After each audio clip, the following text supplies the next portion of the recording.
The Kashmiris are not begging the international community. The Kashmiris do not bow before the international community. The Kashmiris around the world unite to demand our birthright to self-determination and to determine our own destiny. Human rights are never bilateral issues. The right to self-determination is never a bilateral issue. Human rights abuses, the right of a people to determine their own destiny is never a bilateral issue. It is always an international issue. And let me say this, what message do we in this House send to the Kashmiris? Does a Kashmiri child not feel the same pain as any other child? Does a Kashmiri child not bleed in the same way as any other child? Is a Kashmiri child's life not worth the same as any other child's life?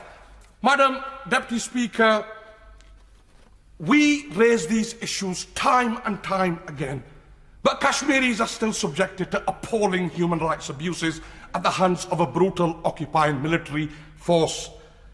If the UK and the rest of the international community continues to remain silent and continues to refuse to uphold UN resolutions, and the right-wing Modi government continues to actively ignore them to unilaterally quash the Kashmiri struggle, then what is the point of us talking here? And I have to ask this at this point, what is the point of the United Nations when they cannot even enforce, when they cannot even implement their own resolutions? And we have to start asking these very serious questions. My honourable friend makes a perfectly fine point in terms, soon after the revocation of Article 370 and 35A, the United Nations Security Council met and could not even agree a statement of condemnation. That is shameful, Madam Deputy Speaker. As a British Kashmiri, as a proud British Kashmiri, I can't do justice to this debate in 4 minutes. Those that have seen me in this chamber know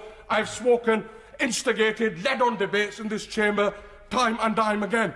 But my final comments as a proud British Kashmiri will be this, and let me be absolutely crystal clear about this. The Kashmiris are not begging the international community. The Kashmiris do not bow before the international community. The Kashmiris around the world unite to demand our birthright to self-determination and to determine our own destiny.